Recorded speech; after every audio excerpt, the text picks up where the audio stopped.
राम राम रघुनंदन राम राम। श्री राम राम भरताग्रज राम राम। श्री राम राम रणकर कश राम राम। श्री राम राम शरणं भव राम राम। माता रामो मत्पिता रामचन्द्रः।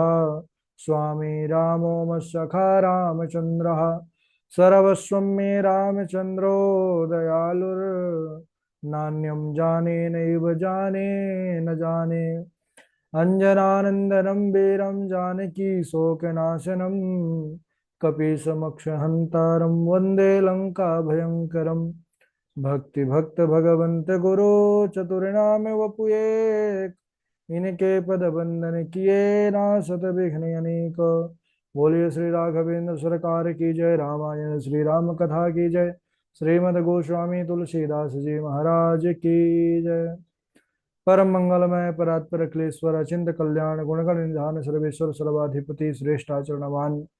प्रजा के सुखदाता आनंद कंद श्री रामचंद्र कौशल्या आनंद वर्धन। अवध नरेंद्र नंदन श्री रघुनंदन। विदेह वनस्पति जयंती जनक नरेंद्र नंदनी भास्वती जगदीश्वरी। माँ सुनैना की आंखों की पुतलिका विदेह जा जनक जा जनकाधिराज तनया जनक राज किशोरी वैदेही मैथिली। श्री राम प्राण वल्लभा श्री जानकी जी। इन दोनों युगल सरकार के पावन चरण अरविंदों पर कोटशा नमन नतमस्तक वंदन एवं अभिनंदन। तीनों मैया चारों भैयाओं के चरणों में कोटि कोटि प्रणति। अनंत बलवंत गुणवंत श्री हनुमान जी महाराज के पावन चरण कमलों पर कोटशा प्रणति। समस्त भूतादिक श्री राम मैं सब जग जानी। करहु प्रणाम जोरी जुग पानी। हम सबका ये परम सौभाग्य राम कथा मंदाकिनी पर अवगाहन करने का जीवन में सुंदर सौभाग्य प्राप्त कर रहे हैं। बड़ा ही आनंद आ रहा है। आइए, हम सब जो चर्चा कर रहे थे भगवान राघव जी अब भैया अनुज लक्ष्मण के साथ विश्वामित्र जी की कृपा से जनकपुर धाम पर पहुंच चुके हैं, मिथिला नगरिया। वहां पर पहुंचने के बाद जब महाराज जनक जी ने देखा तो वह विदेह कहे जाते हैं, वह भयहु विदेह विशेष, वह विशेष रूप से विदेह हो गए। और उन्होंने कहा कि गुरुदेव, मेरा मन सहज ही बैरागी है, लेकिन आज इनको देखने के बाद तो वह मेरा मन बैरागी मन में भी जो एक खिंचाव हो रहा है इनके प्रति, इन्हीं विलोकत अति अनुरागा, बरवश ब्रह्म सुख ही मन त्यागा। हे मुनिवर, इनको देखने के बाद मेरा जो मन है जबरदस्ती ब्रह्म सुख का त्याग कर दिया है। अब इनमें ही जाकर के वह रम गया है। अब भला जब ब्रह्म साक्षात सामने ही प्रकट हो जाए तो मन फिर वो ब्रह्म सुख का त्याग कैसे ना करे, जो हम अंदर उस ब्रह्म की सत्ता को, अरे जो ब्रह्म की सत्ता अंदर जो है उसको ध्यान कर रहे थे वह साक्षात सामने आ चुका है। महाराज जनक जी के वचनों को सुनकर के विश्वामित्र जी मुस्कुराने लगे और कहने लगे, हे राजन, वचन तुम्हार न होई अली का। आपके वचन कभी मिथ्या नहीं हो सकते। महाराज जनक दोनों सुंदर राम जी और लक्ष्मण जी को देख करके मुग्ध हुए हैं। और इधर भगवान श्री राघव जो भी उनको निहारता है वह उन्हीं का हो जाता है। विश्वामित्र जी ने कहा कि हे राजन, इनका स्वभाव ही ऐसा है, ये सबको आकर्षित करने वाले हैं, आकृष्ट करने वाले हैं। इनका रूप ऐसा मनोहर है कि जो इनको देख लेता है, जो इनके मुख से वचनों को सुन लेता है, इनका हो जाता है। ऐसा स्वभाव भी है इनका। ए प्रिय सबही जहां लगे प्राणी, मन मुस्काही राम सुनिबानी।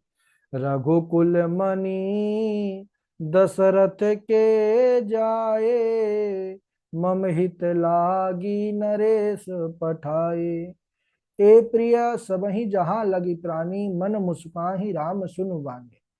रघुकुल मनि दशरथ के जाए, मम हित लागी नरेश पठाए।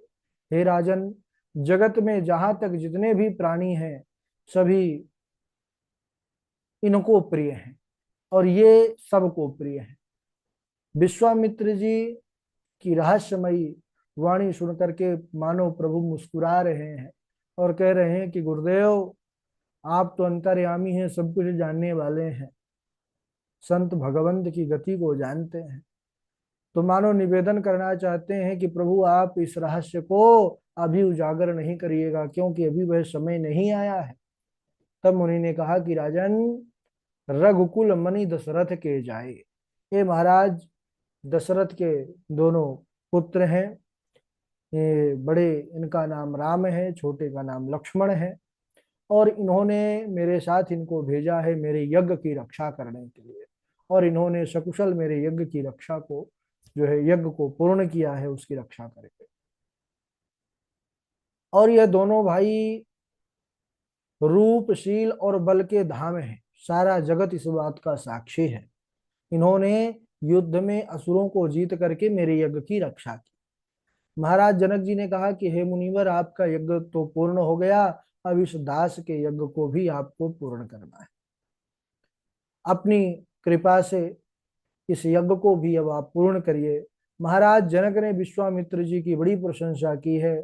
उनके चरणों में प्रणाम करके उन्हें नगर में अपने लिवा ले गए, भवन में, और सुंदर महल, सुंदर सदन में ठहराया। ऐसा सुंदर वह मनोहर भवन था, वहां का ऐसा दिव्य वातावरण था, वहां पर ऐसे वृक्ष थे महाराज जो सभी ऋतुओं में एक समान रहते थे। सब प्रकार से उनकी वहां पर ले जाकर के महाराज जनक ने पूजा की, अर्चना किया है। मुनि विश्वामित्र जी के साथ राम लक्ष्मण भी उसी सुंदर भवन पर विश्राम करते हैं। अब इधर इतनी सुंदर नगर की रचनात्मक जो कारीगरी है, उसको भैया लक्ष्मण देखना चाहते हैं, नगर घूमना चाहते हैं। लेकिन लक्ष्मण जी के पास दो बाधा हैं। कौन कौन सी? एक भगवान, दूसरे गुरुदेव भगवान। लक्ष्मण जी पहले राम जी से आज्ञा लें, फिर गुरुदेव से आज्ञा लें, नगर देखना चाहते हैं। और वह जब भैया से ही अपने नहीं कह पा रहे, प्रभु राघव से, तो फिर गुरुदेव भगवान से कैसे कह दें। लेकिन यही हमारे प्रभु राघव की कृपालुता है, यही उनकी करुणा कृपा है। जैसे ही लक्ष्मण जी के मन में आया कि मैं नगर देखूं, लेकिन कैसे जाऊं, अंतर्यामी प्रभु हमारे जो है भक्त वत्सल भगवान राघव जी ने जान लिया कि लक्ष्मण भैया नगर देखना चाहते हैं। तो वह पहले ही गुरुदेव भगवान के पास आ गए और निवेदन करते हैं। क्या निवेदन करते हैं? नाथ लखन पुर देखन चाहि, प्रभु सकोच डर प्रगट न कहीं। नाथो लखन पुर देखन चाहि, प्रभु सकोच डर प्रगट न कहीं। जो राउर आयसु में पावऊं, नगर दिखाई तुरत लई आवऊं। हे गुरुदेव, अनुज लक्ष्मण नगर देखना चाहते हैं, जनकपुर नगरिया को, किंतु डर के कारण, भय के कारण, संकोच के कारण आपसे कह नहीं पा रहे। अगर आपकी आज्ञा हो नाथ, तो मैं इनको ले जाऊं और नगर दिखा करके झटपट लिवा लाऊं। राम जी के वचनों को सुनकर के विश्वामित्र जी बड़े प्रसन्न हुए, क्योंकि उन्हें उनका यह इच्छा भी थी, और राघव जी ने उनके हृदय की बात प्रकट कर दी। और उन्होंने प्रसन्नता के साथ कहा कि देखो हे राघव राम, यह विदेह की नगरी है। यदि निर्गुण निराकार का जो आनंद होता है, तो सगुण साकार का भी अपना एक अलग आनंद होता है। तो इस निर्गुण के देह में सगुण का दर्शन करा करके आओ। गुरुदेव विश्वामित्र जी की आज्ञा हो गई। तो भगवान श्री राम जी जो है बड़े प्रसन्न हुए। गुरुदेव ने कहा कि हे राघव, जाई देखिया वहु नगर, सुख निदान दो भाई, करहु सुफल सबके नयन, सुंदर बदन दिखाई। सुख के निधान हैं, सुख के सागर हैं प्रभु। तो यही जनक महाराज विश्वामित्र कहते हैं कि हे दोनों भाई सुख के सागर, जाओ अपने सुंदर स्वरूप से सबको खुशहाल करो, सबके नेत्रों को सफल करो। अरे नेत्रों का साफल्य तो भगवत दर्शन से ही है। मानो यह नेत्र भी हमारे प्रतिपल, ये पलकें जो है गिरती रहती हैं, उठती हैं गिरती हैं, पलक झपकते हैं। तो यह पलक मानो जो बार बार खुलती हैं और बंद हो जाती हैं, यह कहना चाहती हैं कि यह जो जीव है यह परमात्मा का अंश है, ईश्वर अंश जीव अविनाशी।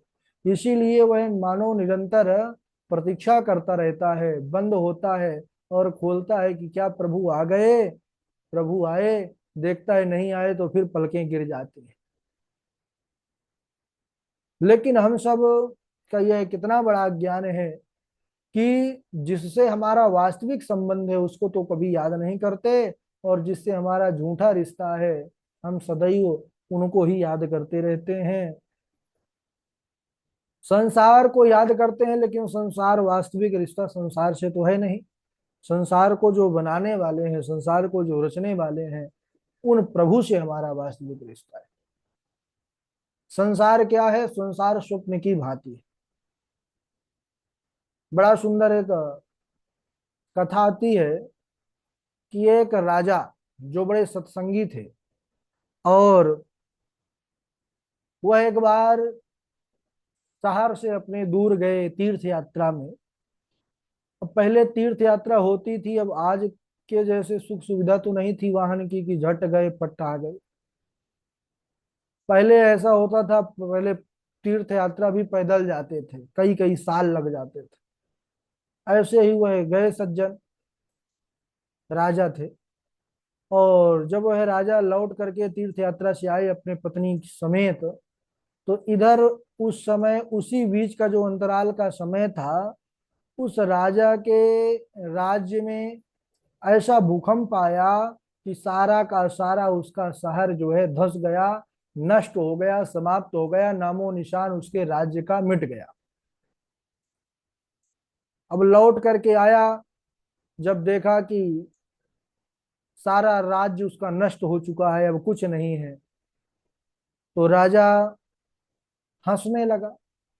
वह ज्ञानी था, सब कोई उसके रहस्य को समझ नहीं पाए। रानी थी, वह रोने लगी, कहने लगी कि सब कुछ राजपाट, आपकी सेना, सारी धन खजाना सब नष्ट हो गया, आप हंस रहे हैं। राजा हंसते हुए कहने लगा कि हाँ हंस रहा हूं। क्यों हंस रहे हैं? आपको जो है शोक नहीं है, आपको दुख नहीं है इसके नष्ट होने का?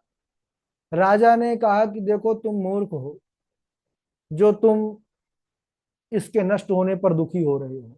अरे मेरे सैकड़ों पुत्र पौत्र पुत्र बधुएं, सातों लोगों का मेरा राज्य और इंद्रासन इंद्रासन मुझसे छूट गया, तब मैंने शोक नहीं किया। फिर एक छोटा मोटा शहर मुझसे छूट गया तो मैं शोक क्यों करूं? पत्नी ने कहा कि सातों लोगों का आधिपत्य, इंद्रासन, ये कब मिला आपको? उन्होंने कहा कि अरे मैं कल रात को स्वप्न देख रहा था कि मैं स्वर्ग का राजा इंद्र हो चुका हूं, और मैं बैठा था, सातों लोग मेरी आज्ञा का पालन कर रहे थे, खूब मेरा ऐश्वर्य हो रहा था, खूब मेरा जो है स्वागत सत्कार हो रहा था, उसी प्रकार आनंद से था मैं। लेकिन तभी नींद खुली और सब कुछ गायब, कुछ नहीं था हमारा, सब नष्ट हो गए। एक पल नहीं लगा मेरे इंद्रासन को मुझसे जो है तो दूर होने में। सारा संसार जो एक देवराज का एक स्वरूप था वो सब कुछ नष्ट हो गया, एक पल में, नींद खुलते ही नष्ट हो गया। तो जब इंद्रासन और इतना बड़ा स्वर्ग का राज्य नष्ट हो गया तो मैं दुखी नहीं हुआ। बोले वो तो स्वप्न था। बोले हाँ, तो इसको क्या समझ रही हो तुम? यह भी संसार भी एक स्वप्न है, स्वप्नवत कहते हैं ना इसको। बोले बस अंतर इसमें इतना है कि वो एक रात का स्वप्न था, ये 40-50 वर्षों का स्वप्न है। लेकिन सपना ये भी है ना। और अंतर यह था कि वह स्वप्न में मैंने देखा था, स्वप्न सोते में, शयन में, और यह जागृत में हम सब देख रहे हैं स्वप्न। अपने जो है दोनों अवस्था में ही हम कुछ नहीं है। दोनों स्वप्न हो, स्वप्न के व्यवहार में तथा वस्तु जागृत में जैसे नहीं रहता, वैसे ही जागृत के व्यवहार पदार्थ स्वप्न में नहीं रहते। अपने शुद्ध स्वरूप में जागृत और स्वप्न का भास प्रपंच एक भी नहीं। यद्यपि हम सब परमात्मा के ही स्वरूप, उसी के अविनाशी हैं, हम तो जो है उसका नाश कभी नहीं हो सकता है। स्वप्न रूप यह संसार था, जैसे स्वप्न नष्ट हो जाता है ऐसे यह भी नष्ट हो गया। वह एक सत्संगी था। ऐसे ही हम सबकी स्थिति है ना। संसार जो स्वप्नवत है उसको हम सच समझ लेते हैं और दुखी रहते हैं।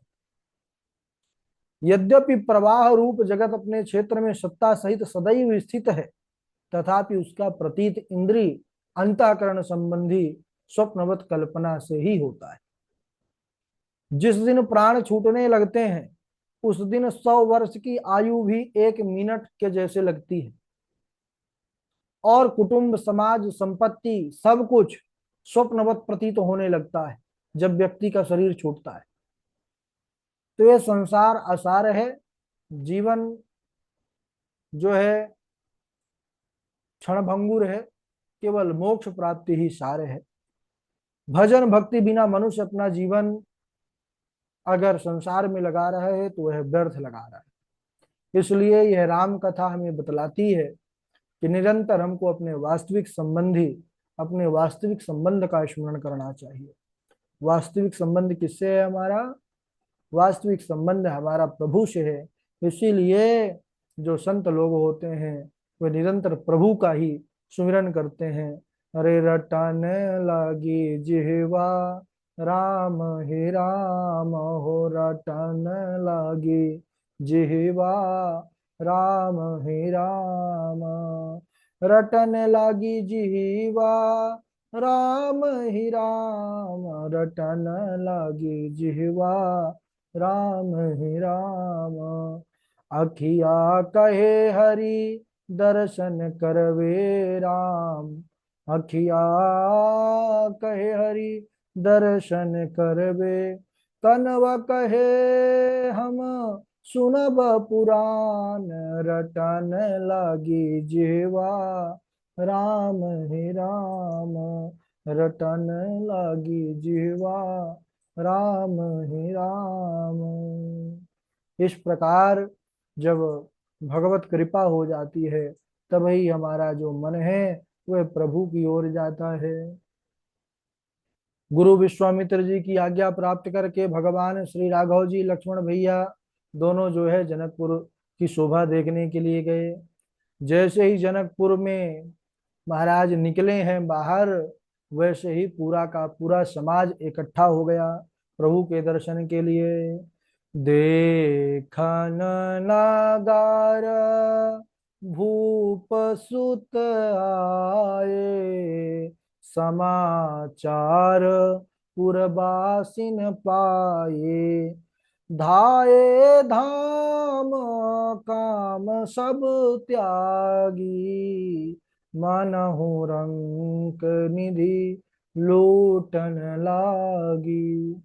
जनकपुर वासियों ने जैसे सुना प्रभु आ गए सामले सरकार, वैसे ही महाराज धाये धाम काम सब त्यागी, सबने अपना काम छोड़ करके भागा है। इसके एक शिक्षा मिलती है कि जब भी हम राम के लिए कुछ करें तो अपना हजारों काम छोड़ करके राम के लिए आगे बढ़े। बोलिए भक्त वत्सल भगवान की जय। आज यहीं तक, आगे का प्रसंग अगले दिवस। स्वास्थ्य भी हमारा थोड़ा सा ठीक नहीं है, तो चौपाई सुना दीजिए बारी बारी से। सबसे पहले जय जी हैं, इंदु पराशर जी हैं, पूर्वी जी हैं, रजनीश जी हैं। गुरु जी राधे राधे। हाँ राधे राधे सुनाइए। काम कोटि छब श्याम शरीरा, नीलकंज बारिक गंभीरा, अरुण चरण पंकज नख ज्योति, कमल दलनि बैठे जन मोती, रेखु से ध्वज अंकुर सोहे, नुपुर धुनि सुनि मुनि मन मोहे,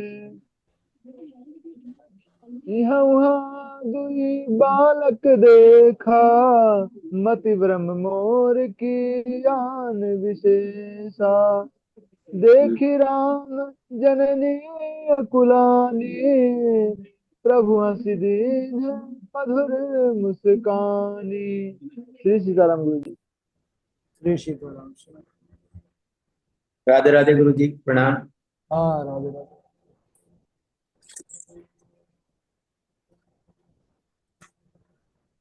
हरि अनंत हरि कथा अनंता, कहे सुनई बहुविध सब संता।